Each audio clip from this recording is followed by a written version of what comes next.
Esta es la tarde en el continente americano. Cuando anochece en Europa y amanece en Asia, así cae la tarde en el continente americano y transcurre la noche y el amanecer en el resto del mundo. La tarde. ¿Qué tal? Bienvenidos a la tarde de NTN 24. Gracias por estar con nosotros. Vamos a comenzar de inmediato con la información.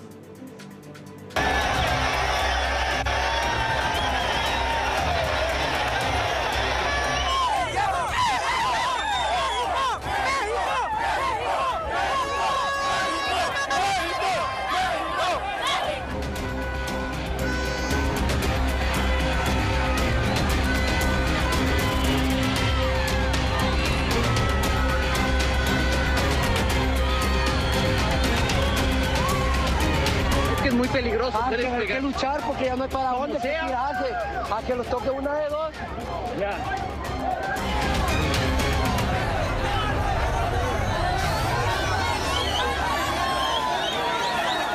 Máxima alerta en la frontera entre Guatemala y México tras el desborde de la caravana migrante de hondureños que ustedes veían hace unos segundos. Las autoridades mexicanas están intentando contener esta marea de gente que llega a su territorio. En este momento, el cruce fronterizo entre ambos países está cerrado. Todo porque alrededor de la 1 de la tarde, hace aproximadamente 3 horas, los caminantes derribaron las vallas y entraron pasando por encima incluso del cordón policial. Ellos trataban de evitar su ingreso. La caravana, que se calcula está conformada por entre 3,000 y 7,000 personas, atraviesa ahora el puente sobre el río Suchiate y se dispersa por territorio mexicano con el objetivo de llegar a Estados Unidos. Alfonso Navarrete Prida, el secretario de Gobernación, comentó que con estos hechos se rompió todo tipo de acuerdo con los migrantes para tener un ingreso controlado.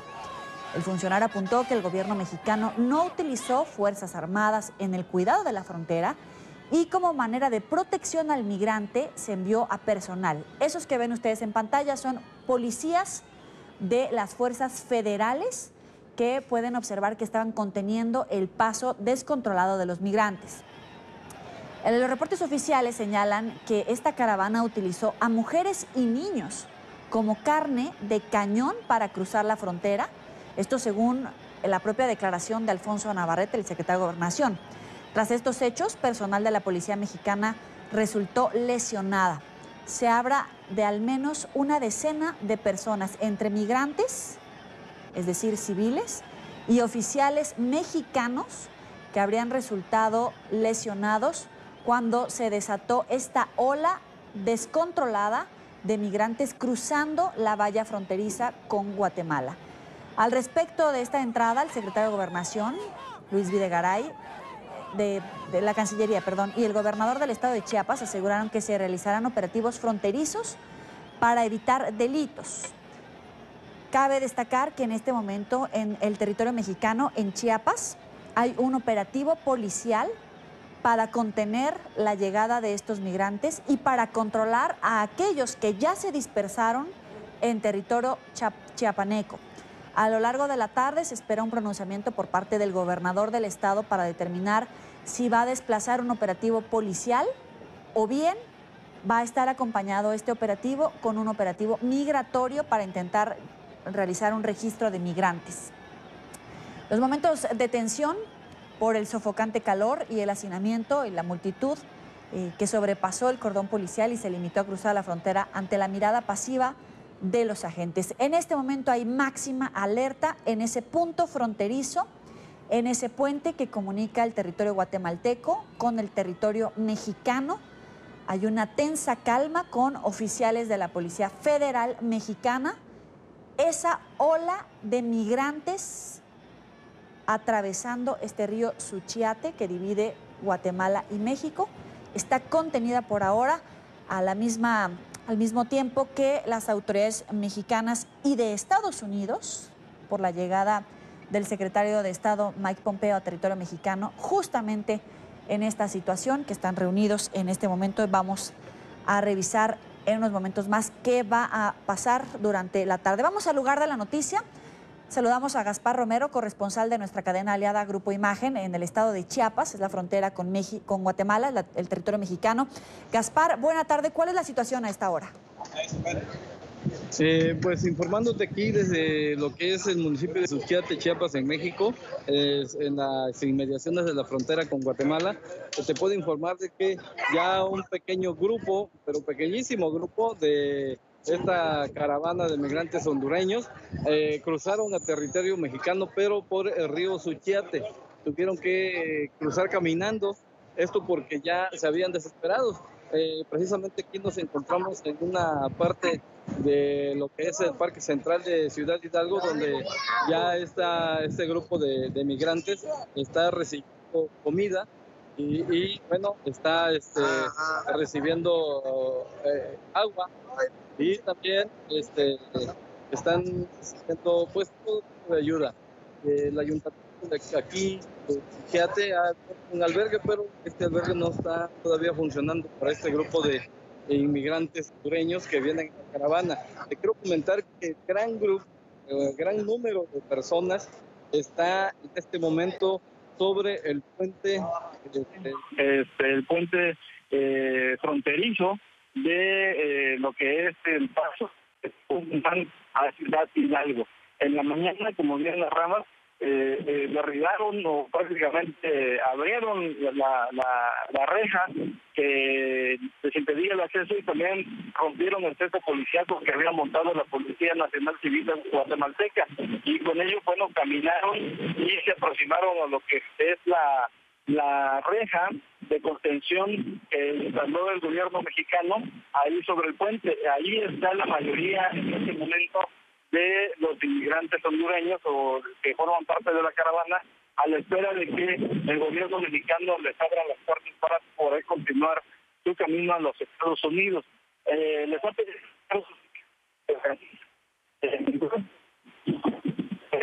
que formen una especie de filas de jóvenes el ingreso la República que ellos van a ingresar a territorio mexicano, ya sea con papeles o sin papeles. Es Gaspar Romero, el corresponsal de nuestra cadena aliada Grupo Imagen en el estado de Chiapas. Ese es territorio mexicano en la frontera con Guatemala. Nos está dando la información puntual de cuál es la situación de esta caravana de entre 3,000 y 7,000 personas situado en este lugar. Nos daba información de que en este momento los migrantes que están en esa zona están recibiendo ya alimento, están recibiendo agua. En unos momentos más van a comenzar a acomodarlos en algunos refugios, en algunos campamentos dispuestos expresamente para recibirlos, contenerlos y atender las solicitudes de asilo caso por caso, hasta donde dé el espacio necesario. Hay un operativo de seguridad policiaco en esta zona, ya en territorio chiapaneco, también en el puente que comunica con Guatemala. Gaspar, te quiero pedir por favor que nos ayudes a hablar con alguno de las personas que está en este lugar, si le puedes preguntar cómo se sienten, cómo están siendo atendidos por autoridades mexicanas, porque tú ya nos compartías que están siendo alimentados, que están siendo hidratados, pero cómo se sienten en términos de seguridad. ¿Se sienten seguros en esa zona? ¿Se sienten evidentemente con algún tipo de tensión porque no los dejan pasar, porque hay un operativo policial? ¿O cuál es la situación de esta gente en la frontera, Gaspar? Si nos puedes ayudar. Ustedes acaban de pasar, sí, claro que sí. Mira, aquí nos encontramos precisamente están en la fila, están recibiendo comida. ¿Qué les están dando? ¿Les están dando comida? ¿Sí? Acaban de ingresar, ¿no? Sí, ahorita. ¿Sí? ¿Ingresaron por el río? ¿Ingresaron por el río? Sí, el río, pasamos debajo del puente. ¿Sí? Y ahorita les van a dar víveres aquí, comida caliente, agua. Agüita y todo. Ok, vamos a acercarnos acá. Está precisamente repartiéndoles, les están dando pues comida caliente, pollo, arroz. Dime, ¿tú formas parte de la caravana? Sí. ¿Y qué tal? ¿Cómo te sientes? ¿Qué te hace venir para acá? Bien. ¿Sí? ¿Ingresaron? ¿Por dónde ingresaron? Aquí por Terreza. ¿Sí? De La Habana, sí. ¿Pero ingresaron por el río? Sí. ¿Cruzaron el río Suchiate? ¿Sí? Ok, muchas gracias. Pues eso es lo que se vive aquí en el Parque Central de Ciudad Hidalgo. Algunas personas pues te repito, están recibiendo comida caliente allá. Son un grupo muy pequeño que ingresó hace unos momentos prácticamente aquí a Ciudad Hidalgo y bueno, lo que esperan es continuar. Van a esperar que el otro grupo que está en el puente fronterizo pueda ingresar al territorio mexicano. Lo que sabemos es que están ahorita ya organizándose y están abordando algunos autobuses en lo que es en la estación migratoria, pero no sabemos a dónde los van a llevar. La autoridad mexicana les ha prometido de que sí van a ingresar, pero de manera ordenada y con la documentación legal correspondiente. Claro, Gaspar, es muy interesante la pregunta que tú le hacías a estas personas que están formados, porque unos migrantes cruzaron por el puente con esas filas, esa ola de migrantes que veíamos sobre el puente que cruza por encima del río que comunica Guatemala, que divide Guatemala y México, ese que tienen ustedes en pantalla, pero también observamos ahí en pantalla cómo la gente, los migrantes, comenzó a saltar de las lanchas que los trasladan de una esquina a otra para tratar de llegar nadando, caminando como podían. Ahí tienen esas imágenes impresionantes de cómo desesperados los migrantes saltaban, trataban de llegar a la otra esquina, y Gaspar Romero le preguntaba a la gente que estaba en esta fila si había llegado cruzando el río. Todo esto lo hacían para tratar de evitar justamente esa valla fronteriza y tratar de alcanzar el territorio mexicano. ¿Tú observabas que había policías en esta zona de tierra por debajo del puente para tratar de recibirlos por cualquier emergencia que se pudiera registrar, porque tal vez alguno no podía nadar o en medio de la emergencia podría estar en riesgo su vida, Gaspar? ¿O cómo se registró el desarrollo de este cruce a través del agua de los migrantes? No había, por fortuna para los migrantes, pues no había presencia de la policía ahí en estos puntos, y eso le permitió cruzar en balsas. Hay unas balsas que sirven para el comercio informal entre México y Guatemala, y ahí en esas balsas muchos de ellos cruzaron, otros lo hicieron nadando. Algunos, tenemos reportes, no sabemos de cuántos, se arrojaron desde el puente hacia el río.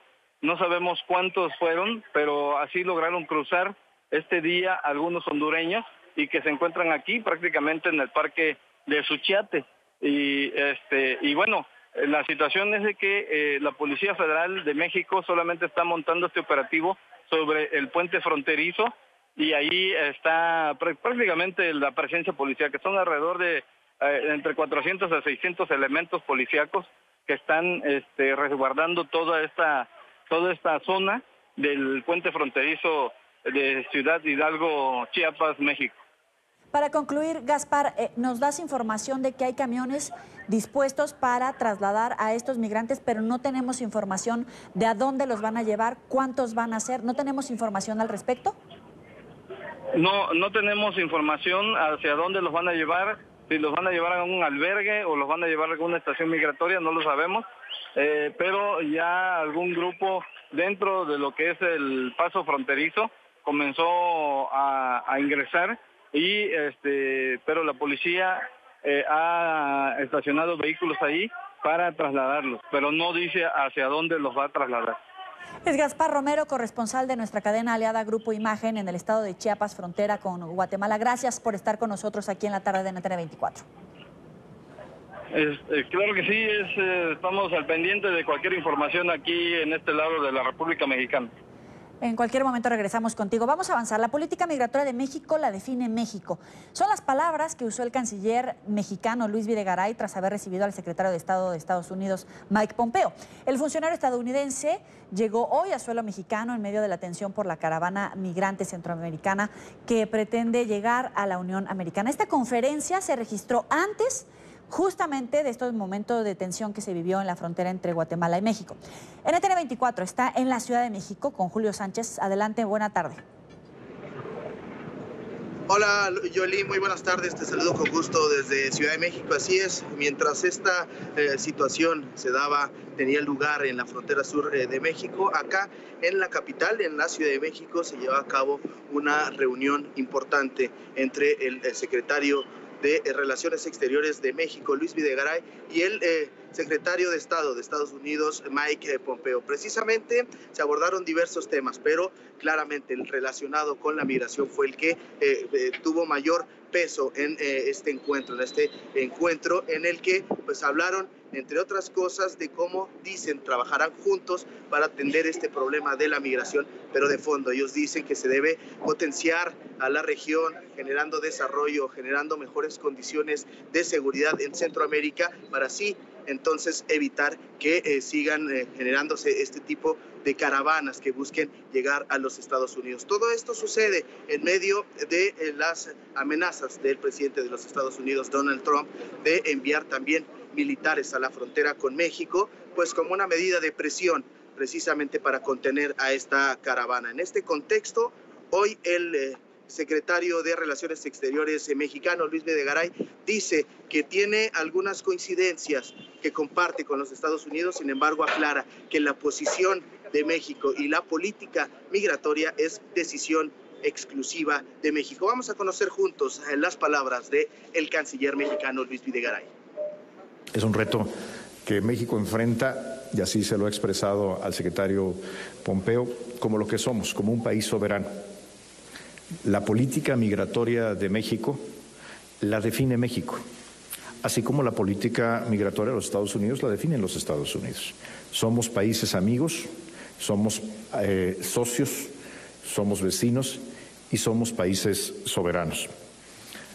Sobre esta caravana, quiero relatarles que he comentado al secretario Pompeo lo que es la esencia de nuestra posición, que es el respeto a los derechos humanos, a la dignidad de las personas y la protección a este grupo migrante, particularmente a los más vulnerables, como son las niñas y los niños, los adultos mayores, las mujeres embarazadas, que son parte de esta caravana. Por supuesto, México habrá, como un país donde prevalece el Estado de Derecho, habrá de aplicar la ley, pero lo haremos siempre de una forma humanitaria, pensando en el interés de la persona emigrante en primer lugar.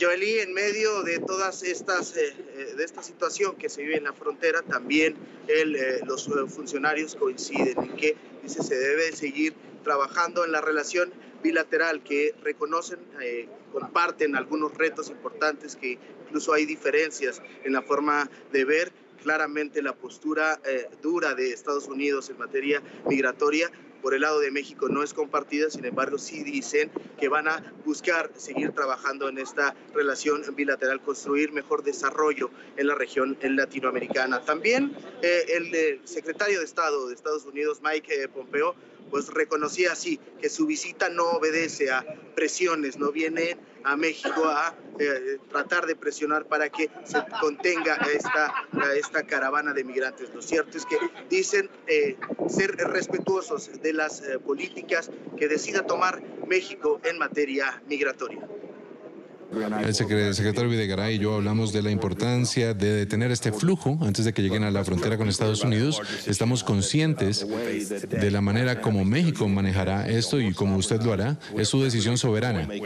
México tomará sus decisiones, sus líderes y su pueblo tomarán las decisiones, lo que crean que sea mejor para estos objetivos compartidos. Y le agradezco por los esfuerzos que ha hecho en los últimos días, incluyendo su petición para la asistencia humanitaria a Naciones Unidas para atender esta caravana migrante. También lo hablé con el señor Nieto y con el señor Brad. El reto con respecto a la frontera sur también es un reto para la soberanía estadounidense. Nosotros tenemos que arreglar las leyes estadounidenses para poder manejar este problema de manera apropiada, pero como estadounidense, y como lo dijo el señor Trump, es algo que tenemos que atender dentro de nuestro propio país para asegurar que hagamos esto correctamente. Si lo hacemos bien, haremos que la relación entre los dos países mejore. Pero cada uno de los países tiene que hacerse responsable de sus leyes, de su legislación, de su política para enfrentar esta situación que dicen comparten por la posición geográfica, por supuesto. En este contexto también, en esta visita que realiza a México de manera intempestiva el secretario de Estado de Estados Unidos, bueno, también tuvo reuniones con el futuro canciller mexicano Marcelo Ebrard del gobierno electo, en la que, sin comentarles, ha habido total opacidad, han sido muy herméticos en la información, a pesar de que ya han pasado varias horas de que se llevó a cabo este encuentro y hasta esta hora aún no conocemos los detalles que tuvieron lugar en esta reunión. También el secretario de Estado Mike Pompeo tuvo un encuentro con el presidente Enrique Peña Nieto y estamos igualmente a la espera de conocer la información oficial respecto ya del balance final de esta visita a nuestro país. Querida Yoli, es el reporte que tenemos desde Ciudad de México.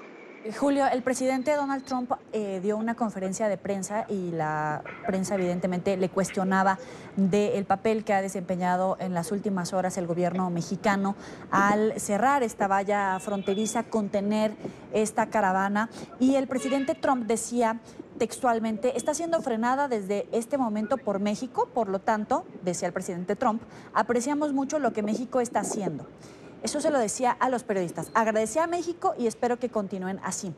Este es el discurso del mandatario estadounidense cuando el secretario de Estado de Estados Unidos está en territorio mexicano. Sabemos que a esta hora está reunido con el canciller, con Luis Videgaray, que iba a sostener esta reunión con el presidente Peña Nieto. Pero ante esta intempestiva ola de migrantes que cruzó de esta manera la frontera, ¿hay alguna reunión de cuarto rojo, de situación de emergencia, donde podría interpretarse que los Estados Unidos le está dando línea al gobierno mexicano para atender esta situación migratoria? ¿O cómo está retratando la prensa mexicana que el secretario de Estado esté en este momento en la sede del gobierno mexicano resolviendo y atendiendo la situación de la caravana que iba a entrar a territorio mexicano? Porque el gobierno mexicano hablaba de soberanía, pero en este momento el secretario de Estado de Estados Unidos está dando órdenes en la Cancillería mexicana. ¿Cómo lo está retratando la prensa?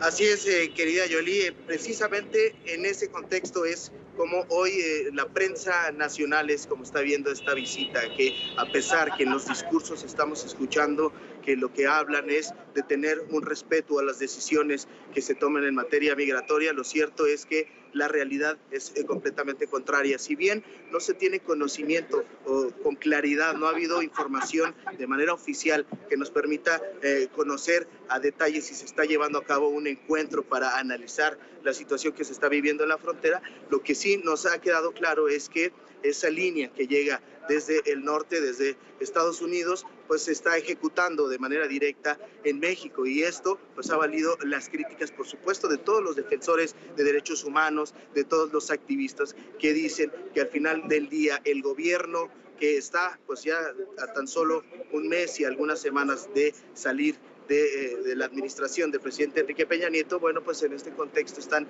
prácticamente atendiendo a todas las necesidades que ha planteado o que ha puesto sobre la mesa el presidente de Estados Unidos, Donald Trump. Así es que, si bien de manera oficial no se conoce que haya algún tipo de reunión, lo que sí ha quedado claro en México es que vinieron a nuestro país, que vino esta visita de alto nivel precisamente a generar esa línea en que lo que había que hacer era a toda costa frenar a esta caravana de migrantes procedente de Honduras. Julio, una última pregunta. ¿Hay algunas diferencias ya que comienzan a marcarse entre el gobierno electo de Andrés Manuel López Obrador? Él decía que se iba a dar una visa, una lotería de visas de trabajo a migrantes hondureños, y en este momento la frontera está cerrada por órdenes del gobierno del presidente Enrique Peña Nieto.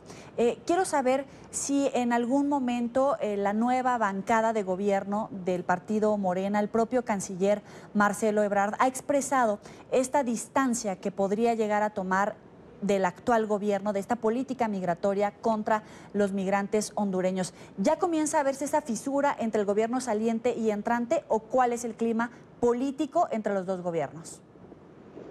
Mira, querida Yori, lo primero que tengo que decirte es que actualmente se vive, digamos, un vacío en el gobierno en nuestro país, en México, porque si bien está en funciones la administración del presidente Enrique Peña Nieto, lo que sí está claro también es que hoy quien está tomando las decisiones en México ya es el gobierno electo. Por ahora han sido, digamos, diplomáticamente muy correctos, han sido políticamente correctos al expresarse entre el gobierno en funciones y el gobierno electo. Dicen, incluso celebran, hay declaraciones del propio canciller Luis Videgaray en el que reconoce que la relación con los Estados Unidos puede incluso mejorar, puede ir a buen puerto para los próximos años, porque hay una buena comunicación entre el gobierno electo y el gobierno de los Estados Unidos. En este sentido, pues no han, digamos, intercambiado diferencias públicamente, no ha sucedido así, que den una clara muestra de que existe ya una diferencia en las formas de pensar o de gobernar. Lo que está claramente sobre la mesa es que hoy el gobierno de Andrés Manuel López Obrador es quien está tomando las decisiones. Y es precisamente lo que llama la atención el día de hoy. Yo puedo comentarte que la reunión que se sostuvieron el futuro canciller Marcelo Ebrard con el secretario de Estado Mike Pompeo fue prácticamente al mediodía, y de ese tiempo para acá no se ha emitido siquiera un comunicado oficial. La oficina de prensa del gobierno electo dice estar únicamente a la espera de la información que quiera compartir el futuro canciller. Sin embargo, hasta este momento no se conocen detalles de la reunión, pero sí da muestra esa total opacidad, ese hermetismo con el que están manejando esta reunión. Nos habla claramente que hoy quienes están tomando las decisiones es el gobierno electo y el gobierno de los Estados Unidos. Gracias, Julio, con la información desde la Ciudad de México. En cuanto sepamos algo de esta reunión que tiene el secretario de Estado de Estados Unidos con el canciller mexicano Luis Videgaray, que se está desarrollando a esta hora, algún pronunciamiento, volvemos contigo con la información hasta la Ciudad de México. Vamos a avanzar con el desarrollo de esta noticia. Ya le dimos cuenta de la situación que se registra a esta hora entre la frontera entre Guatemala y México, la situación política que se lleva a esta hora en Ciudad de México, pero vamos a revisar cómo ha sido la trayectoria de esta caravana. Las más de 3,000 personas que conforman esta caravana migrante continúan su avance por Centroamérica hacia los Estados Unidos. Hoy, un grupo de al menos 800 viajeros indocumentados empezó a cruzar la frontera con México. Esta caravana, que ha desatado una tormenta política entre los gobiernos de los países del Triángulo Norte, México y la administración de Donald Trump, inició su viaje el sábado pasado. Vamos a recordar cuál ha sido su recorrido. Los migrantes partieron desde San Pedro Sula, esto es en Honduras. Desde allí avanzaron hacia la población de Copán. A través de un municipio de Aguascalientes cruzaron la frontera con Guatemala. Las poblaciones de Esquipulas y Chiquimula fueron sus siguientes paradas, y desde este punto pasaron a Ciudad de Guatemala para partir a la ciudad de Tucunhumán, cerca a la frontera del estado mexicano de Chiapas. Es ahí donde comienza justamente este descontrol, este caos para atravesar a México. Y ya desde México continuarían su viaje hacia la Unión Americana. Es un recorrido que comenzó el sábado y que hoy viernes ya ha llegado a esta zona fronteriza con México, este primer gran grupo de entre 3,000 y 7,000 personas. Tras 6 días de viaje, algunos grupos ya se separaron, han tomado caminos diferentes.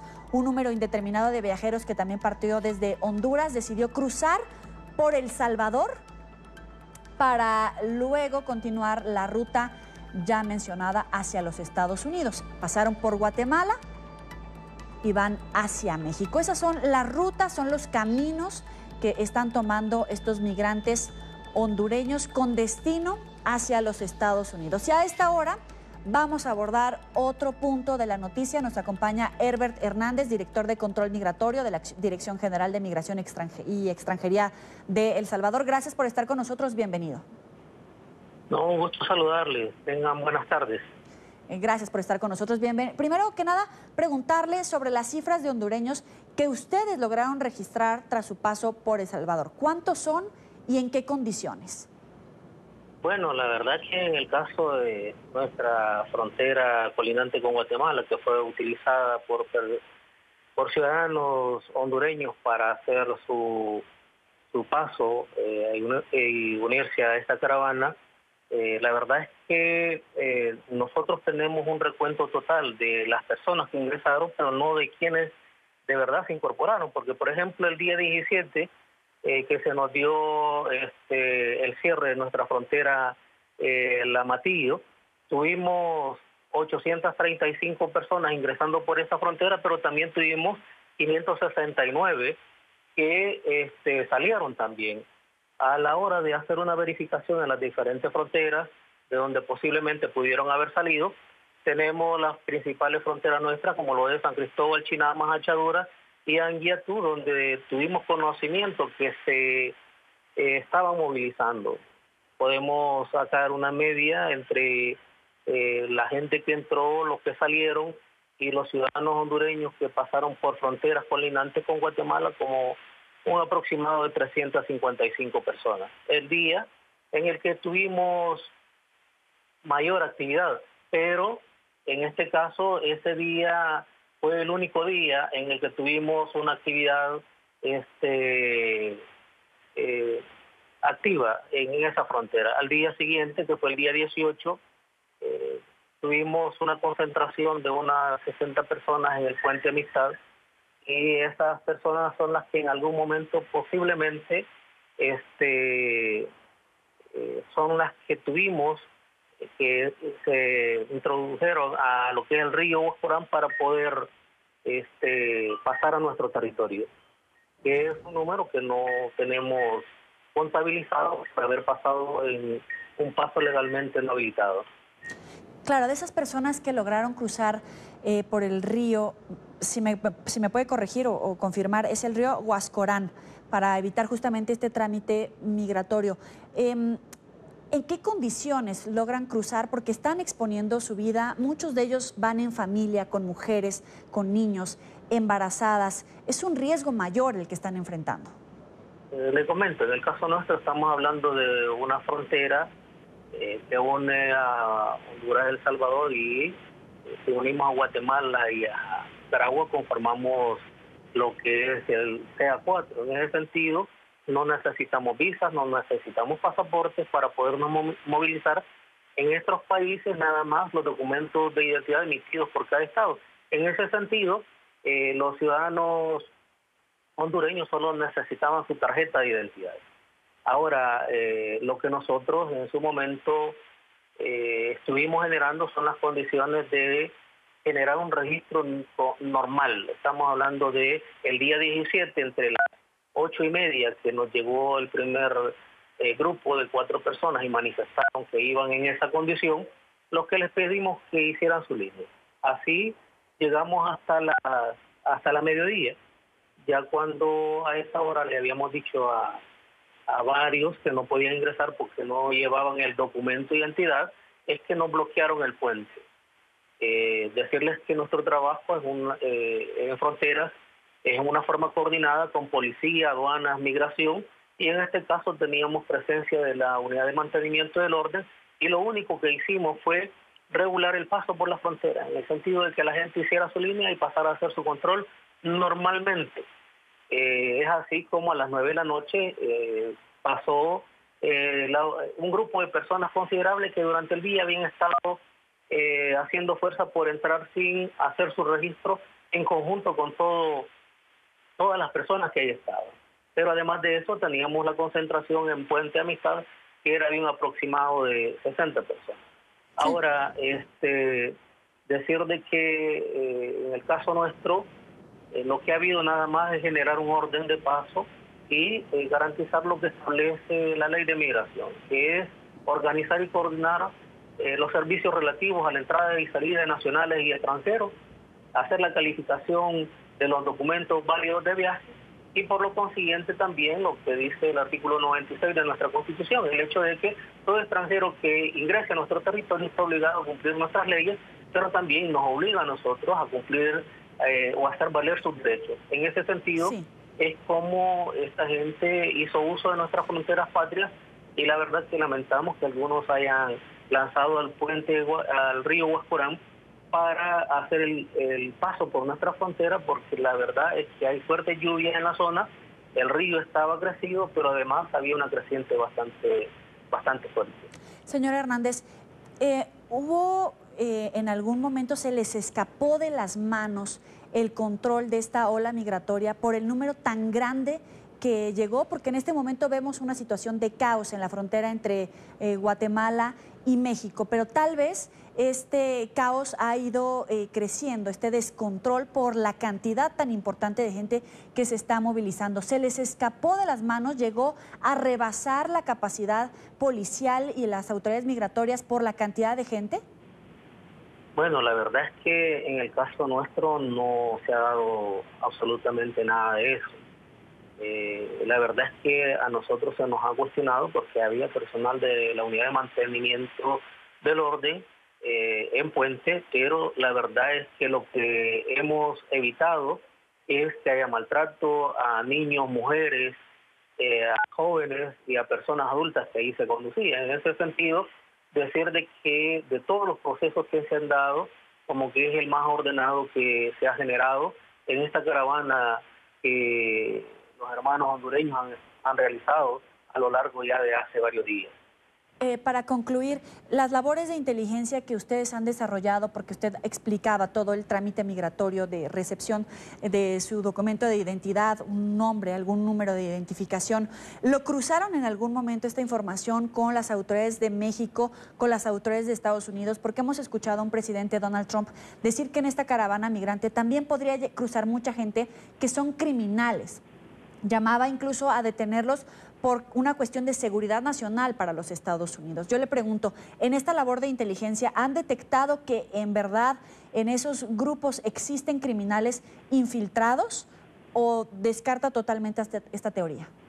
La verdad es que no puedo responder esa pregunta con tal aseveración porque para nosotros son nuestros vecinos, son nuestros hermanos hondureños y para nosotros ha sido un paso por nuestra frontera cumpliendo con las legalidades que nuestra ley nos exige. Entonces, en ese sentido, no podemos dar esa aseveración porque en nuestro país no hay solamente gente mala. A ver, hay mucha gente buena y la gente que se ha movilizado ha planteado de que su intención es mejorar su condición de vida. No niego de que no puede haber más de alguna persona que vaya incluida en esa condición. Le agradezco a Herbert Hernández, director de Control Migratorio de la Dirección General de Migración y Extranjería de El Salvador, por estar con nosotros aquí en la tarde de NTN 24. Un gusto, un placer. Estamos a la orden. Gracias por seguir con nosotros en la tarde. El secretario ejecutivo de la CIDH alertó que tras 6 meses de protestas en Nicaragua se ha registrado un creciente deterioro del Estado de Derecho y a su vez un aumento de la violencia en el país. Las declaraciones tuvieron lugar durante la reunión extraordinaria del Consejo Permanente de la OEA para abordar la crisis sociopolítica de la nación centroamericana. Carolina Valladares, periodista en NTN24 en Washington, con la información. Adelante. Buenas tardes. Ha sido el mismo secretario ejecutivo de la CIDH, Paulo Abrao, quien ha presentado estas conclusiones sobre los últimos acontecimientos en Nicaragua, todo ello bajo petición del Grupo de Trabajo sobre Nicaragua. Alerta Abrao de la creciente deterioro, dice, del Estado de Derecho en el país y también del aumento de la violencia. Por ejemplo, ha dado bastantes datos. Ha dicho ya que aumentaron a 325 el número de muertos. También ha aumentado el número de personas que han sido detenidas, ya son más de 300. Muy importante también decir que no solamente hablamos de detenidos o de personas heridas, sino personas civiles, como los que trabajan en el sector de la salud, que han sido despedidos simplemente por rescatar, por auxiliar a aquellos que resultan heridos durante las protestas. Y también los estudiantes, 400 de ellos, dice Abrao, han sido expulsados de las universidades por formar parte de esas manifestaciones en contra del Ejecutivo de Daniel Ortega.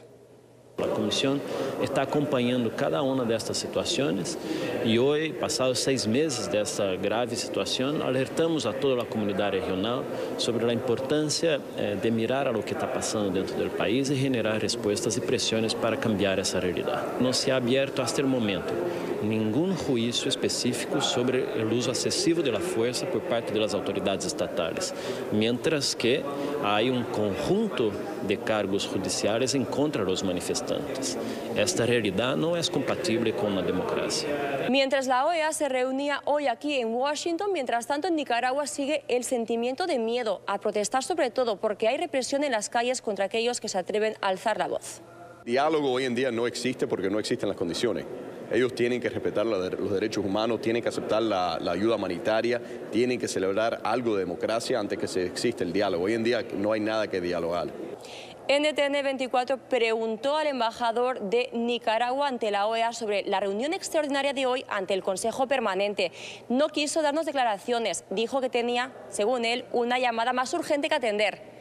Pongámonos en contexto, son ya 6 meses de protestas en Nicaragua. Todo empezó en el mes de abril ante el rechazo de la sociedad a una reforma de la seguridad social del gobierno de Ortega. Han pasado 6 meses, la crisis ha evolucionado y es una crisis de gran magnitud sociopolítica en el país y la población, mucha gente pide ahora que dimita el presidente Daniel Ortega.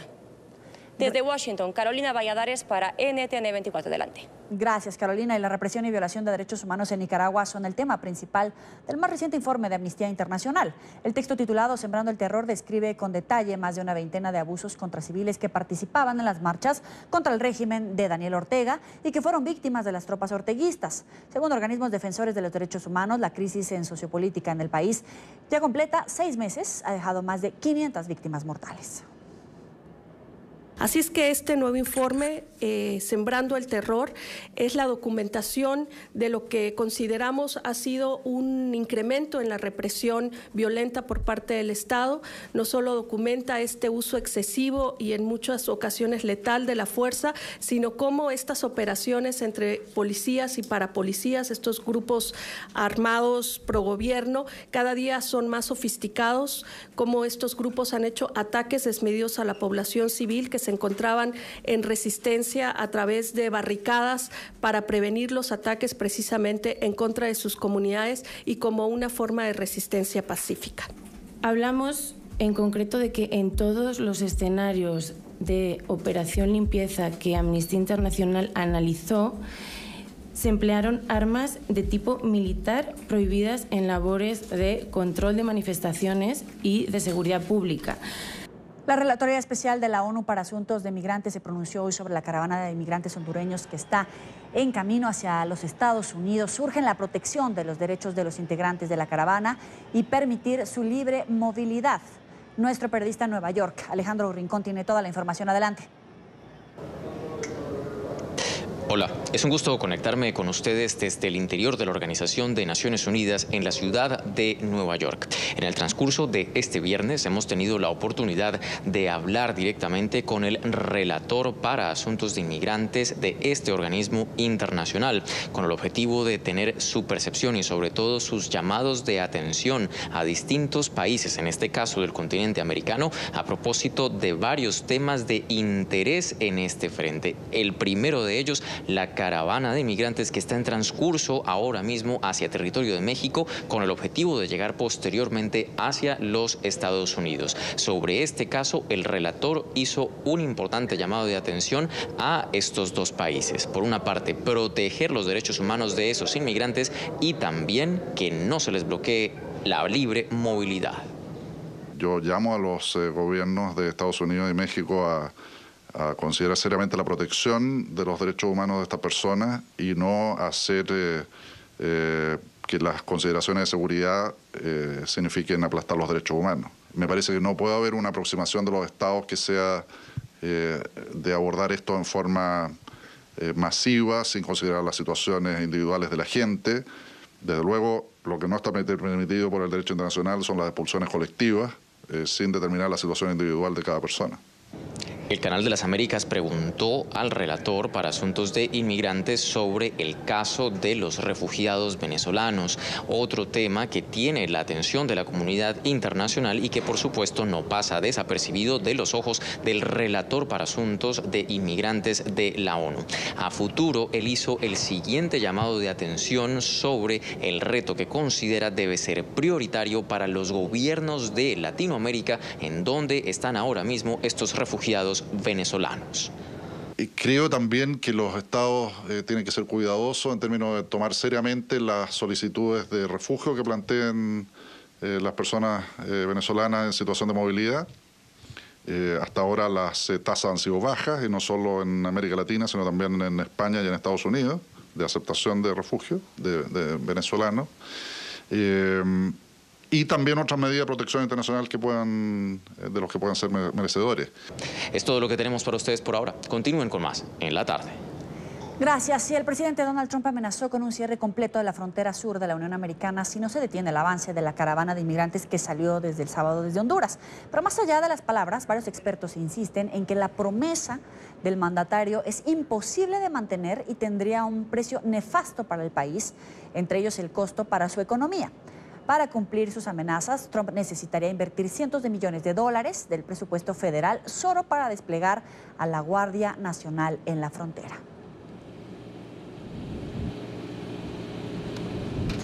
En esta parte del programa saludamos a Rachel Schmidtke, experta en migración del Instituto de México del Woodrow Wilson Center. Gracias por estar con nosotros. Bienvenida. Muchas gracias por tenerme presente. ¿Cuál es la viabilidad de esta amenaza o promesa, como lo querramos ver, del presidente Donald Trump de posiblemente o potencialmente cerrar la frontera con el apoyo militar?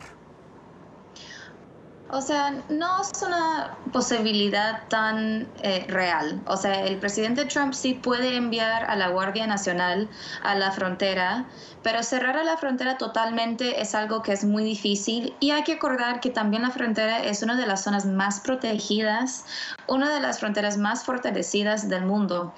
Entonces ya es muy difícil para que un migrante entre de manera ilegal, y esta caravana en realidad está tratando de llegar para solicitar asilo, que es una forma legal de entrar a los Estados Unidos. Entonces, cerrar a la frontera totalmente no creo que realmente va a ser posible. Hablemos de dos escenarios. ¿Cuál sería el costo o el beneficio político en términos migratorios y también el costo y el beneficio, en todo caso, en términos económicos de llevar a cabo esta política a hechos concretos, como el cierre de la frontera, como evitar la entrada masiva de migrantes, no solamente mexicanos, en este caso estamos ya hablando de centroamericanos? Sí, en términos económicos, cerrando la frontera probablemente va a tener más costos económicos que beneficios. Es bien costoso enviar el ejército a un esfuerzo militar a la frontera y realmente no brinda muchos resultados porque el ejército no tiene la capacidad de procesar solicitudes de asilo, no tienen la capacidad de realmente enfrentar a un problema migratorio, ¿verdad? Entonces, cuesta mucho dinero y también cerrando la frontera no es una buena idea porque en realidad en los Estados Unidos hay muchos estudios que demuestran que los Estados Unidos beneficia de tener una frontera donde hay movimiento de labor, movimiento de ideas, entonces económicamente no es tan bueno. Políticamente estamos ahorita en los Estados Unidos en un momento electoral, ¿verdad? Estamos en los midterms, que es las elecciones de mitad de periodo.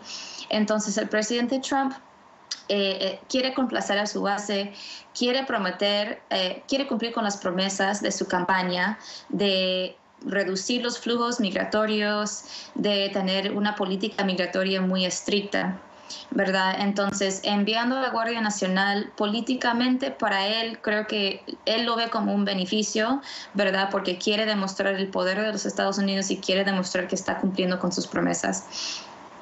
Ahora, dime algo, en este momento pues hay una situación caótica en la frontera entre Guatemala y México. Vimos una ola de migrantes que se desbordó, que pasó por encima de los policías, brincaban las rejas, se tiraban al agua. Una situación verdaderamente desesperante en términos humanitarios. ¿Por qué? Porque hay mujeres, porque hay niños, porque hay mujeres embarazadas y porque también hay hombres que están tratando de salir de la situación de hambre o de riesgo o de amenazas en sus países para tratar de alcanzar el sueño americano. Sin embargo, en este descontrol es muy difícil un margen de negociación con el gobierno de México y con el gobierno, evidentemente, de Estados Unidos.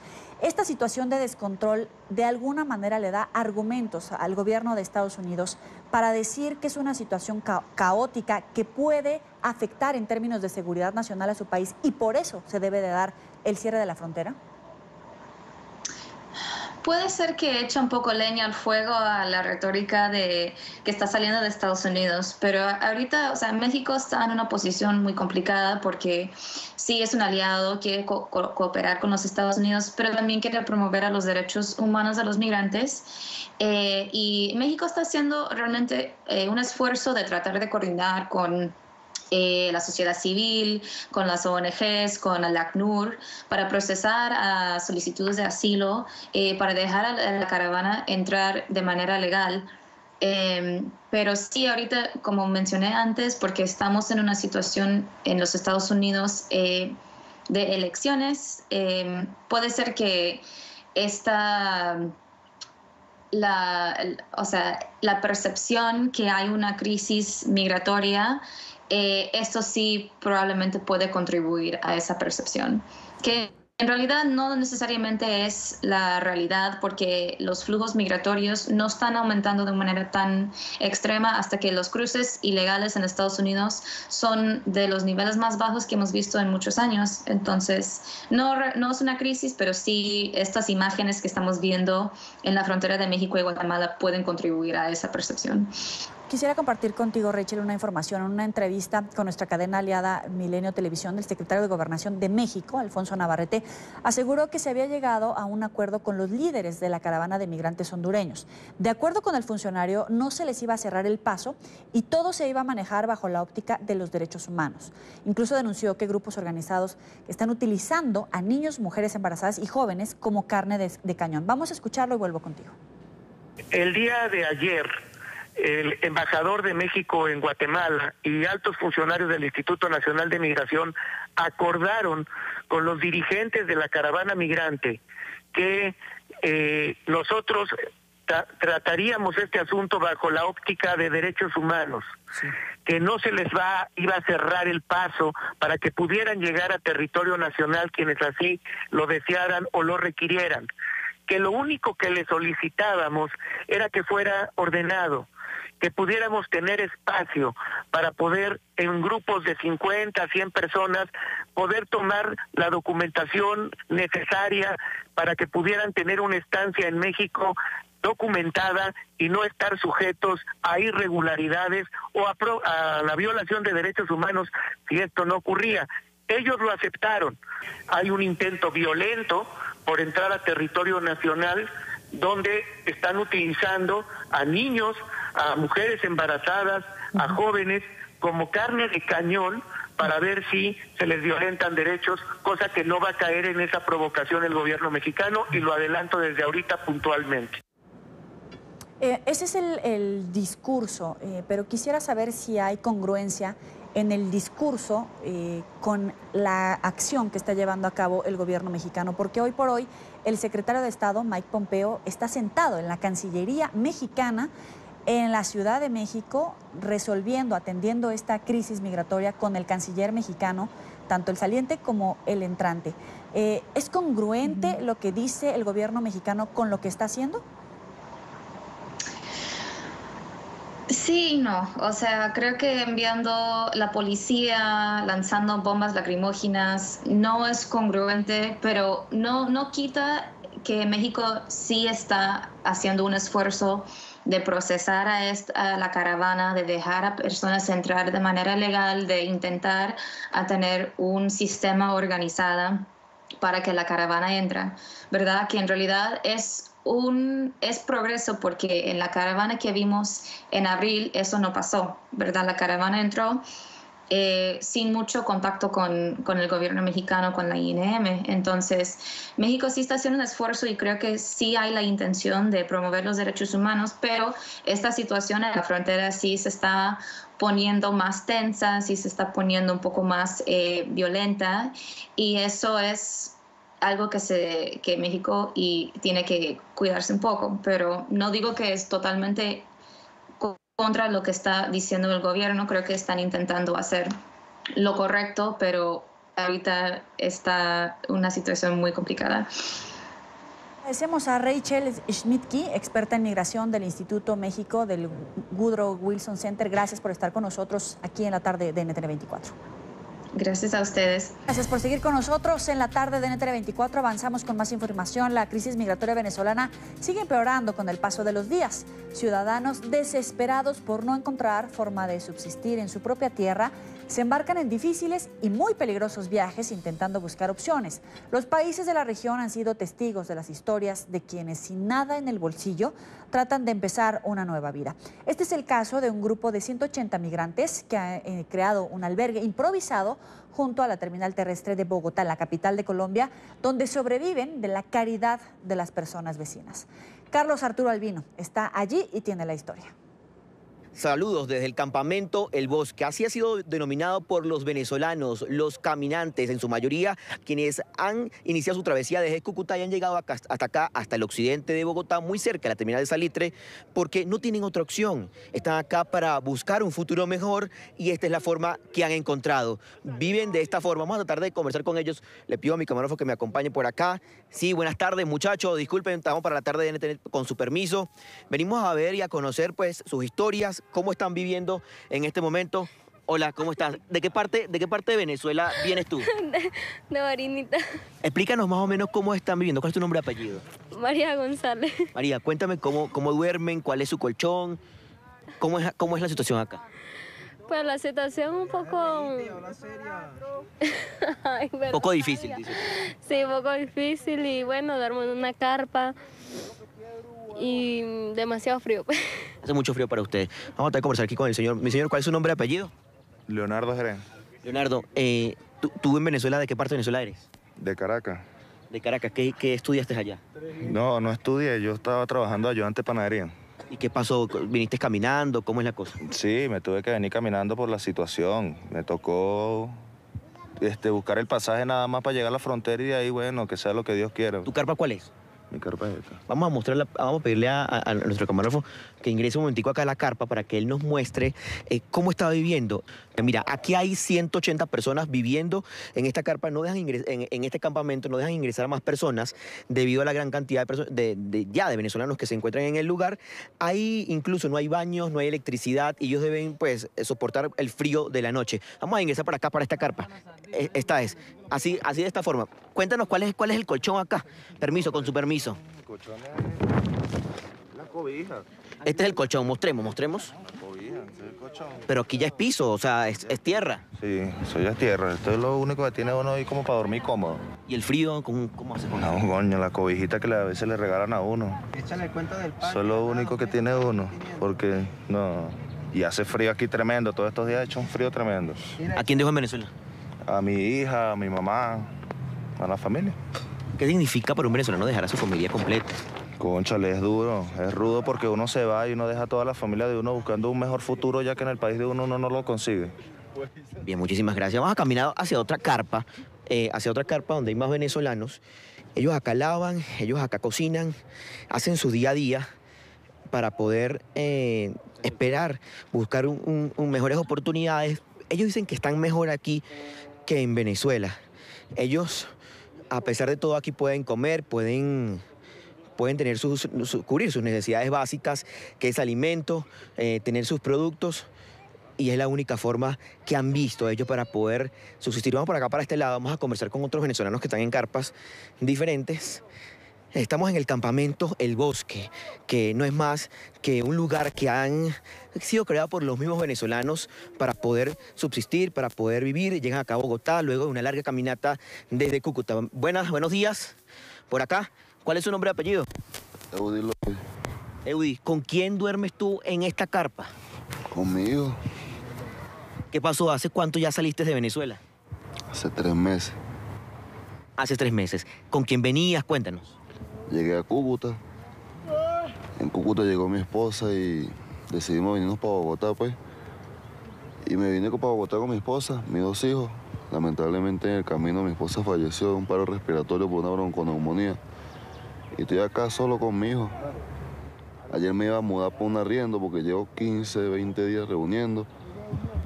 Y lamentablemente me llamaron de Venezuela que mi hija está enfermita. Tuve que transferir la plata y aquí estoy todavía, pues. ¿Qué le pasó a tu esposa? ¿Cómo falleció? ¿A dónde exactamente? Ella murió en el hospital Erasmo Meos de Cúcuta por una bronconeumonía, le dio un paro respiratorio a las 7:15 de la noche. ¿Y tu hijo? ¿Cómo te viniste solo tu hijo? ¿Qué te dice tu hijo qué edad tiene tu hijo? 3 años y medio. Me pregunta por ella, pues. Cada ratico la nombra y eso. Yo le digo que está en el cielo y él me dice que quiere ir para el cielo. Pues yo le digo que para qué, papi, que quiere ir para el cielo. No, para ver a mi mamá y jugar con ella, pues es lo único que me dice. ¿Tú prefieres estar aquí? ¿Es mejor aquí que en Venezuela? Mucho mejor porque aquí por lo menos uno come 2 veces al día. Allá en Venezuela a veces uno ni come en el día. Estas son las historias, los relatos de los venezolanos que hoy están aquí en este campamento denominado Campamento El Bosque, que hay en el occidente de Bogotá.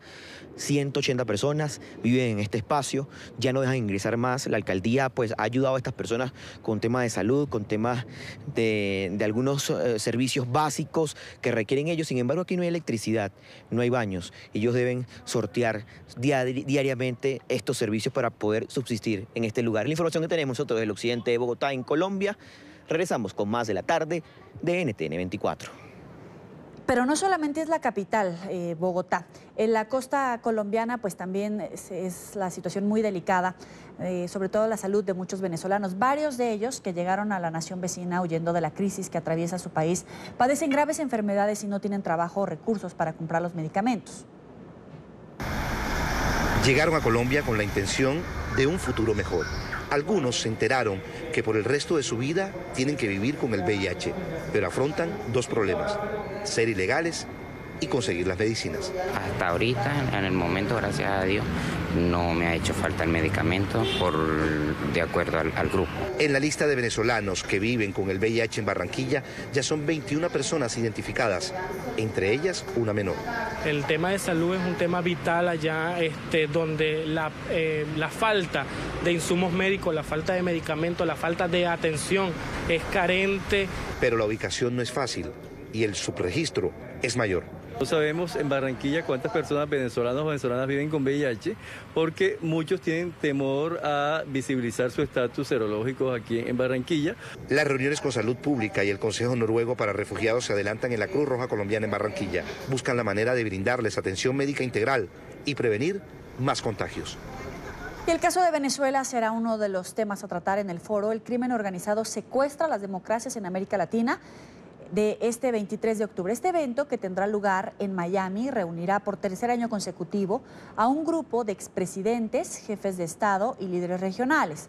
La reunión, organizada por la Cátedra Pedagógica MESER y la Iniciativa Democrática de España y las Américas, IDEA, tiene como objetivo analizar cómo el crimen organizado constituye una de las principales amenazas para la democracia en la región. El expresidente de Bolivia, Jorge Quiroga, el de Colombia, Andrés Pastrana, y el secretario general de la OEA, Luis Almagro, serán solo algunos de los oradores. Para hablar de este foro nos acompaña Asdrúbal Aguiar, director ejecutivo de IDEA y profesor visitante del campus Wolfson Miami-Dade College en Downtown Miami. Gracias por estar con nosotros. Bienvenido. Grato, placer saludarte y muchas gracias por la llamada. Para empezar, vamos a retomar el título, el nombre de este foro. ¿El crimen organizado secuestra las democracias en América Latina? Es la gran pregunta.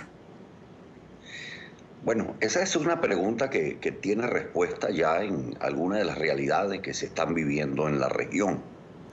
Es una expresión, por cierto, que alude a la figura de los estados criminales, de los narcoestados, de los estados contrabandistas, que eran propias fundamentalmente de la situación política de algunos países africanos. Pero hemos visto que se ha trasladado a Venezuela. Ya no es solo el caso de Surinam, que ha sido objeto de estudio por las academias en Estados Unidos, sino que el escándalo de Lavallato y Odebrecht, que ha tocado a Brasil, la misma circunstancia que se dio con los gobiernos de los Kirchner en Argentina, la penetración activa del narcotráfico en las estructuras de gobierno en la vida venezolana, son manifestaciones inéditas dentro de este cuadro regional que apreciamos. Esta materia obviamente la vamos a trabajar el próximo día 23 desde las 8 de la mañana hasta la 1:30 de la tarde en el campus del Miami-Dade College, con la presencia de los expresidentes Frei de Chile, Lacalle de Uruguay, el presidente Magua de Ecuador, y como bien lo señalaba usted, el presidente Pastrana, el presidente Quiroga, el presidente Miguel Ángel Rodríguez y el secretario general de la OEA. Obviamente la preocupación reside fundamentalmente en que en el pasado era muy fácil discutir la alternativa entre democracias electas por el voto popular y directo y las dictaduras de carácter militar. A finales del siglo XX el gran tema era gobiernos electos a través del voto que degeneraban en verdaderas autocracias y vaciaban de contenidos los estándares de la experiencia democrática. Hoy en día tenemos una situación que escapa a la racionalidad política, que no tiene aparentemente una solución de naturaleza política tradicional, que responde más a los cánones de la seguridad, y es organizaciones de carácter criminal, fundamentalmente narcoterroristas, que han secuestrado los poderes de los estados para a partir de allí expandir sus negocios ilícitos a nivel transnacional. Y en ese sentido, obviamente, Venezuela es uno de los emblemas lamentables que tenemos en esta experiencia. ¿Y qué pasa con países como Colombia, por ejemplo, que ha firmado ya un acuerdo de paz, que está en la implementación de este acuerdo, pero que definitivamente vive situaciones totalmente diferentes en cada departamento, incluso en la zona limítrofe, en la zona donde tradicionalmente operaba la guerrilla de las FARC o que opera el ELN? ¿Cuál es la situación, por ejemplo, en países como Colombia? Bueno, es una situación que tendrá que ser considerada y escucharemos las opiniones, en este caso, no solo de los expresidentes, sino de los expertos académicos norteamericanos que van a participar en este foro, entre ellos Nazar Haddad, que viene de la Universidad de Seguridad Nacional de Washington. Pero todos sabemos y está a la vista que el tema de los acuerdos de paz ha dado no solo mucho que debatir dentro del escenario colombiano. Se firmaron los acuerdos, pero no fueron aprobados mediante el voto popular que en su momento se aspiraba. Y a pesar de los acuerdos, se han incorporado a la vida política personas que procedían no solo de la violencia, sino fundamentalmente del narcotráfico. Y aquí cabe hacer una consideración muy particular, porque cuando se firman los acuerdos de paz, por ejemplo, en los países centroamericanos, el caso de El Salvador, el caso de Guatemala, se trataba fundamentalmente de confrontaciones que se daban por razones esencialmente ideológicas, y era fácil resolverlas, repito, a través de una racionalidad política con asistencia internacional. Esta disyuntiva, que por cierto se le ha planteado a Colombia, es una disyuntiva inédita, porque es la negociación, dicho en términos concretos, entre el crimen y la ley, entre quienes han insurgido no por razones políticas, quizás lo hicieron al principio de sus actividades a mediados de los años 50 del siglo pasado, pero que al final terminaron siendo básicamente organizaciones de carácter delictivo, organizaciones de carácter criminal dedicadas al negocio del narcotráfico. Y allí uno obviamente se pregunta, ¿fue la ley la que en definitiva claudicó ante la estructura del narcotráfico y ha tenido que buscar una suerte de modus vivendi para poder seguir adelante? ¿O no? ¿Qué fórmulas se pueden utilizar para resolver este tipo de situaciones como la planteada justamente en el caso venezolano? La colombiana está todavía en una fase de ensayo, repito, y está sujeta a un debate cuya experiencia todavía no se conoce ni ha cristalizado cabalmente, ¿no? Y en el caso de México, porque a lo mejor si nos vamos a indicadores con números, en el caso de homicidios, de la infiltración, incluso del narcotráfico en los gobiernos estatales, en comparación con los departamentos en Colombia, ¿cómo se encuentra esa democracia en el Estado mexicano cuando vemos que ya comienzan a surgir grupos de autodefensas en más de la mitad del territorio mexicano? Bueno, fíjese que esos son uno de los grandes desafíos que tenemos planteados por delante. En el caso de México, es cierto que el narcotráfico había penetrado a las estructuras políticas, había contaminado algunos órganos de carácter municipal y legislativo, algunas gobernaciones, tocaba a funcionarios de la estructura del Estado, pero repito, lo inédito en el Estado narcocriminal o en el estado ilegal o en el estado contrabandista, como lo llaman algunos estudiosos africanos, la situación es distinta porque no se trata de que el crimen penetra en la estructura del Estado, sino que, viendo la experiencia venezolana, se trata de que el crimen secuestra la estructura del Estado y la asume, en este caso, en su totalidad. Fíjese que la experiencia venezolana es bastante ilustrativa. Cuando se inicia esto que se ha conocido como la Revolución Bolivariana en el año de 1999, los índices por homicidios estaban situados en 4.500 al año como promedio para diciembre de 1998, que fue justamente la última administración de Rafael Caldera, de la que yo fui, por cierto, ministro de Relaciones Interiores. Esos homicidios saltaron en escalera en el curso de los decenios siguientes y llegaron a un promedio aproximado de 26, 28 mil homicidios al año, sumando el periodo de gobierno del presidente Chávez y el presidente Maduro, más de 230 mil homicidios como consecuencia justamente del negocio del narcotráfico, los ajustes de cuenta, la venta al detal de la propia droga, ¿no? Sin contar los efectos letales que ha tenido el que se haya trasladado la industria multinacional del narcotráfico de Colombia hacia Venezuela, para desde allí expandirse fundamentalmente hacia África, Europa y Estados Unidos, fundamentalmente, ¿no? Una última pregunta. Usted pone de ejemplo la situación de Venezuela, pero ¿qué pasa, por ejemplo, en Argentina, que dejó atrás la etapa de los Kirchner y ahora hay un gobierno de derecha? ¿Qué pasa en Ecuador, donde quedó atrás Rafael Correa y vemos un presidente que parece que le da cara a esa situación? ¿Qué pasa en un Bolivia o en un Brasil, que vienen elecciones y el candidato puntero es un candidato de derecha? Justamente un contraste de lo que venía haciendo esa izquierda en ese Brasil. Sí, bueno, fíjese lo siguiente, yo allí he pensado y he tratado desde el ámbito académico de ir eliminando fundamentalmente esta extrapolación entre izquierda y derecha, porque el negocio criminal y el negocio del narcotráfico no tiene sesgos ideológicos, y todo lo contrario. Si bien se ha tratado fundamentalmente de gobiernos de izquierda, en el caso de Argentina se conocía ya de la penetración de la estructura del narcotráfico que viajando de Colombia pasaba a Venezuela, se incorporaba a Argentina e incluso nutrió una de sus campañas electorales. El tema del crimen toca a la izquierda y a la derecha, pero ciertamente uno nota cómo en el caso, por ejemplo, del gobierno del presidente Macri, ha tenido graves dificultades por las confrontaciones justamente con estas estructuras que se nutrieron de dineros criminales durante el tiempo en que estuvieron en el poder, y que hoy en día, cuando pasan a los escenarios de la oposición, no es que quedan totalmente desvalidas, sino que quedan con recursos para seguir confrontando en este campo. Llama poderosamente la atención también en el caso de Brasil, que la gente pone el énfasis, por ejemplo, en el caso del señor Bolsonaro, que se dice, bueno, es que él procede de la estructura militar. En Venezuela hay un régimen militar también, y es un hombre de derecha.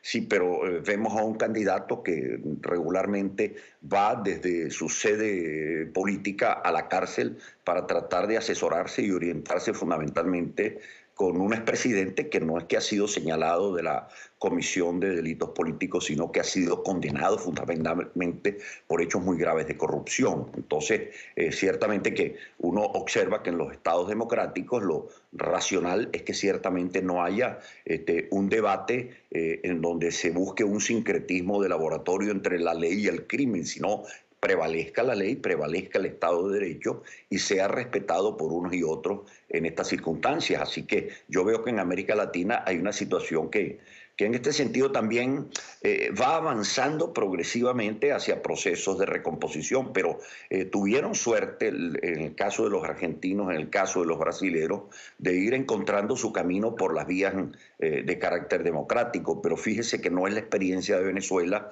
que fue fundamentalmente el eje central de expansión que usó la industria petrolera. Se fortaleció con los dineros de la criminalidad, fundamentalmente el narcotráfico, para anclarse y enraizarse dentro de una estructura de poder que no cede en ninguna posibilidad para poder abandonar su realidad política. Entonces, la pregunta es la siguiente: ¿esto tiene una solución de naturaleza política o de otra naturaleza? Ese es un tema que justamente hay que evaluarlo no solo en el ámbito de la práctica política, sino también como ejercicio novedoso dentro del campo de la ciencia política en el momento actual. Así la invitación para acudir a este evento es Asdrúbal Aguiar, director ejecutivo de IDEA. Gracias por estar con nosotros aquí en la tarde de NTN 24. Muchas gracias a ustedes por su invitación. Buena tarde. Y en Venezuela, un grupo de revolucionarios se desmarcan del gobierno de Nicolás Maduro y piden ante la sede de la Organización de Estados Americanos en Caracas que interceda para buscar una solución a la crisis que mantiene a los venezolanos hundidos en la pobreza. Juan Barreto ocupó importantes cargos dentro de la revolución. Hoy no solo marca distancia, también ve a Nicolás Maduro al frente de un gobierno que se alejó del pueblo. Que ese estancamiento y esos retrocesos tiene que ver en primer lugar con un gobierno que se ha cerrado sobre sí mismo.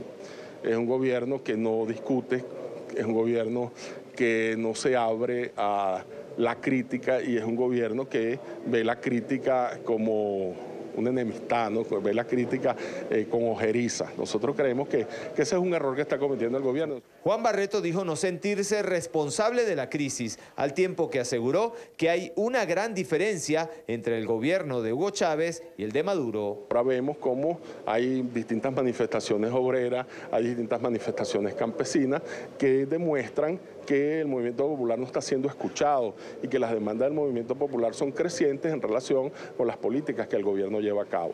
Esa, en todo caso, es nuestra diferencia, lo que significa que nosotros somos, de hecho y de suyo, una oposición dentro del proceso revolucionario. La Alternativa Bolivariana exhorta al gobierno de Maduro a que acepte que en Venezuela hay una crisis que afecta a todos y que es imposible de ocultar. En este momento, mientras que los grandes actores tratan de ver cómo se ponen de acuerdo, sigue muriendo la gente y el pueblo sigue pasando necesidad. De hecho, una de las críticas que nosotros le hacemos a los compañeros del gobierno es el hecho de no asumir la crisis. Ellos siguen minimizando la crisis y eso es un error y le hacemos un llamado. El primer paso que tenemos que dar es que los compañeros del gobierno asuman que la crisis es real, que la crisis existe. A partir de allí tenemos que unirnos todos para buscar una solución. Los principales problemas que tenemos es que el gobierno no admite que estamos en una crisis, que esa crisis está azotando con dureza al pueblo de Venezuela y asumiendo la crisis tomar medidas para que, por ejemplo, Venezuela no se descapitalice desde el punto de vista de sus talentos formados. También la Alternativa Bolivariana considera que una nueva constitución no puede aprobarse a espaldas del pueblo. No sabemos qué se está discutiendo. Muchos constituyentes hablan de secretismo. Elías Agua, quien fue vicepresidente de la República, ministro, es miembro de la dirección del partido de gobierno, dice que él no conoce ni un solo artículo. Imagínense ustedes, si constituyentes no conocen lo que se está discutiendo, ¿qué va a quedar para el pueblo llano, el pueblo corriente, el pueblo del cual formamos parte? Porque los constituyentes no fueron electos para que hicieran una constitución ellos, fueron electos para que pusieran en discusión un proyecto y eso no se ha hecho. La Alternativa Bolivariana entregó un documento en la sede de la Organización de Estados Americanos en Caracas y no descartan poder reunirse con su secretario general, Luis Almagro. Es la información que manejamos desde Caracas. Continúen con más de la tarde de NTN 24. Último minuto. NTN 24. Mucha atención porque hace pocos minutos las autoridades de Arabia Saudí confirmaron la muerte del periodista Jamal Khashoggi. Las noticias que citaron los resultados preliminares de la investigación según la cual se habría desatado una pelea dentro del consulado saudí en Estambul que involucró a Khashoggi y varios hombres. El enfrentamiento habría terminado en el fallecimiento del periodista. Se conoció igualmente que el líder de la inteligencia de Arabia Saudí, Ahmed El Asiri, fue removido de su cargo. Jamal Khashoggi desapareció el pasado 2 de octubre después de entrar en el consulado saudí en Estambul, de donde jamás volvió a salir. Aún se cree que el comunicador pudo haber sido torturado dentro de la sede diplomática. Autoridades saudíes además reportaron 18 personas detenidas presuntamente vinculadas al hecho. Hay indignación en México por un nuevo caso de abuso sexual a menores. Al menos 37 niños de un jardín infantil en la capital del país habrían sido abusados por un auxiliar administrativo. Pese a que los padres de familia alertaron a la directora, esta prefirió que los hechos se resolvieran, según ella, de manera interna y que la información no fuera pública. Esta es la historia. Jardín Infantil Marcelino de Champañat, Ciudad de México. El lugar donde se vivió una historia de horror. Me toca mi parte y acá y acá. Esta pequeña de tan solo 5 años se refiere a su abusador como el malo. Se trata de Ramón Morales, un auxiliar administrativo que se encargaba de la seguridad, sacar copias y de vez en cuando cuidar a los niños cuando los maestros tenían alguna actividad pendiente. Este hombre sería el responsable de los abusos contra al menos 37 niños. Una cifra que las autoridades han logrado establecer con los padres de familia que han escuchado los relatos de los pequeños. Al parecer no hay ninguno confirmado como violación como tal, pero sí hay abuso. Tocamientos, principalmente tocamientos, amenazas hacia los pequeños, porque los pequeños manifiestan que esta persona les decía que era un monstruo, que ellos eran unos mentirosos, que si nos decían a los padres, a sus papás, él nos iba a comer, que no les íbamos a creer porque ellos eran unos mentirosos. Lisbeth Coca y Yolanda Pelagio son la mamá y la abuela de esta pequeña víctima. Solo hasta cuando la pequeña vio la foto de Morales en la televisión se percataron que reaccionó con miedo y se decidió a contarles lo que el malo, el coco o la calavera, como lo llaman los niños, les hacía. Llegaba varias veces rosada de su parte, le echaba pomadita y eso y no se le quitaba. Ella hubo un tiempo que agarró y hasta se abría de piernas y se metía el lápiz en su parte. Y aquí varias declaraciones que él hacía que se metieran lápices en su parte de las mujeres. Que según jugaban, que le hacía así, que le agarraba así, y al último le agarraba sus pechitos y al último su colita. El caso empezó a tomar revuelo a medida que se conocían otros relatos. Los padres querían denunciar a Morales, pero las autoridades no atendieron sus reclamos. El día de ayer yo fui a la GAM 3 a levantar mi denuncia para que la viera un médico legista a mi niña y me dijeron que ya no estaba, que porque ya la carpeta se había cerrado, que porque ella iba para la PGR. Varios de los representantes denunciaron que ya habían puesto la queja a la directora del colegio, pero ella misma pidió que los hechos se mantuvieran en secreto y fueran resueltos de manera interna. Hecho que aprovechó el abusador para escapar, pues hace 2 días se desconoce de su paradero. Ahora es impotencia de que no pueda hacer nada por mi niña. Yo lo que quiero justicia para ella, para todos los niños. Es ahora cuando la Procuraduría abrió una investigación e iniciará el proceso para recabar pruebas. Para ello dispuso un equipo multidisciplinario que ya se reunió con algunos padres de familia y tomará declaración de los niños. Mientras tanto, los padres exigen que las investigaciones se realicen de manera rápida y se ubique al agresor. Que yo quiero tener cerca a ese hombre, sí. No sé qué le voy a hacer, la verdad. Pero yo le haría de todo a ese hombre para que sintiera lo que sintieron las criaturas. Está con nosotros a esta hora desde Ciudad de México Fabiola Monterrubio, madre de una de las niñas de este jardín Marcelino de Champañat en la Ciudad de México. Gracias por estar con nosotros. Bienvenida. Muchas gracias, de nada. Primero que nada, ¿cuál fue el caso de su hija? El caso de mi hija en particular es que ella empezó a manifestar, en cuanto nos enteramos de la situación, yo me acerqué a ella para preguntarle en qué momentos convivía con esta persona. Ella me refirió que lo ubicaba visualmente a la hora de la entrada, que es cuando lo recibía. Incluso yo también lo ubicaba de esa manera, que cuando estaban jugando, cuando estaban en su clase de educación física, manifiesta que él estaba siempre presente y que ocasionalmente cuando ella llegó a salir del baño lo veía afuera de los sanitarios de los pequeños. Posterior a esto, una de sus compañeritas la menciona en uno de sus testimonios eran 3 compañeras, son 3 compañeritas las que se juntan mucho. Entonces, una de estas compañeritas manifiesta que estuvieron en el sanitario, las 3 en contacto con esta persona. Eso es lo único que manifestó la pequeña. Yo me enteré de esto porque la mamá de esta pequeña me hizo el favor de comentármelo cuando a la pequeña le realizaron sus estudios psicológicos. Entonces, después de yo enterarme de esta situación, pues es que yo decido no esperar más y acudir a presentar mi denuncia en ese entonces a la Procuraduría General de Justicia, que es donde se encontraba la carpeta de investigación del caso. Fabiola, le quiero preguntar, ¿su caso procedió y en todo caso una investigación bajo qué delito? Sí, está tipificado bajo el delito de abuso sexual. Es abuso sexual y ya la pequeña fue evaluada por una psicóloga. Hubo un primer acercamiento con una psicóloga. Esta psicóloga nos comentó que la pequeña sí estaba empezando a manifestar este tipo de situaciones. Sin embargo, pues todavía estamos esperando que la Procuraduría General de la República, que es donde ahorita se encuentra la carpeta de investigación, nos llame para agendar la cita y empezar con todos los procedimientos y todos los estudios que son necesarios para que se dictamine bajo qué nivel de afectación se encuentra mi pequeña. Fabiola, y le quiero preguntar, según tengo entendido, este sujeto ya fue detenido, pero solamente por un caso. ¿Es así? No, hasta donde yo sé, ya son 5 los casos confirmados de abuso sexual de esta persona que fue detenida el día de hoy por la mañana.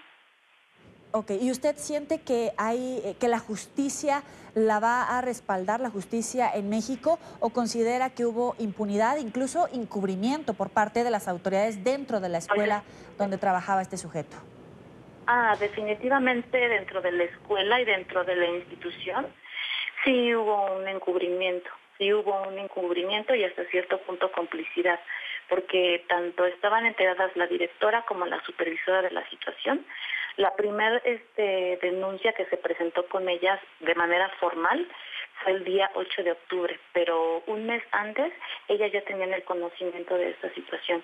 Incluso aún estando la directora de incapacidad, se presentó a una junta que se llevó a cabo con el grupo, con el primer grupo de pequeños que empezaron a manifestar esta situación, a solicitarles que la información no saliera del grupo, que no saliera de la escuela, que se iba a tratar de manera institucional. ¿Usted se siente respaldada para poder garantizar la seguridad, pero también la paz mental y la superación de este evento tan desafortunado en la vida de su hija?